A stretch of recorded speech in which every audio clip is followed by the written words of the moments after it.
Hello, I'm back. So I thought I would come in today and show you an idea I had for day 12.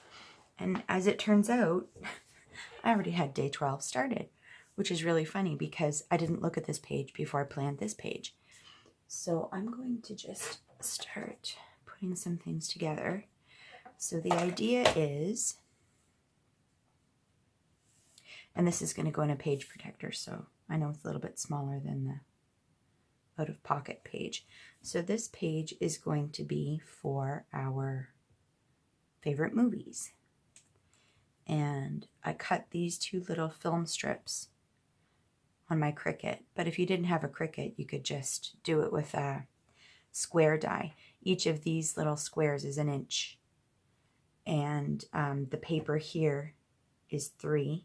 So this is 1.5 and 1.5. So very easy if you enjoy cutting and measuring. Isn't this paper hideous? I can't even. So the plan is to do some journaling on this lined paper and probably put a title or something. And this piece of paper here is just a piece of copy paper. My album's already starting to get a bit chunky, so I thought I'd better reduce the thickness where I can. And there's going to be a page on the back of this, so. Ooh, I can't glue this all the way down yet. Can I just glue it at the... No, I don't want to glue it at the top either. I think I'm just going to take a little piece of washi, just to hold it in its place.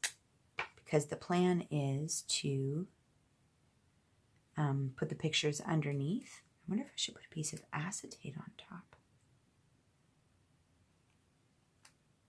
What if I have anything thin enough? I'll be back.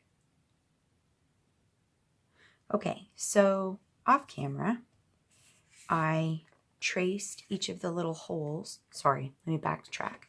Off camera, I taped these together. Sorry about the glare. I turned the camera off because the glare from the packaging was making the zoom go all crazy. But I washi taped the two little strips together, and then I used my Barely Arts glue, and I just took the piece of packaging, put it down, and then I weighted it for a few minutes with a couple of my wood mount blocks just to kind of give the glue a chance to set. And you can see I traced all the little holes, so when I'm ready, I'll know where to put the pictures and not have things interfere. So that's kind of the plan. I don't mind the cream and the white together. I know a lot of people that would drive them crazy, but if my goal is to use my stash, then I need to get over it. So, as you can see here, that was my original sketch, and I don't remember where I copied this from. I don't remember. If I find it, I'll link it below. But you can see the only thing I changed was I changed the direction for my journaling, and I may still put the title horizontal and have my journaling sideways. We'll just kind of see how things go. So I'm not going to bother washi taping any of this down. Just going to slide it back into its page protector, which I guess was probably overkill if I've already got the acetate, but that's okay, I guess. I suppose I could always just cut it and mount it on a bigger page. That could be interesting. We'll see. So there. That's day 12 complete and ready to go. All right, friends, that's it for today. Thanks very much for coming to hang out and craft with me. See you next time.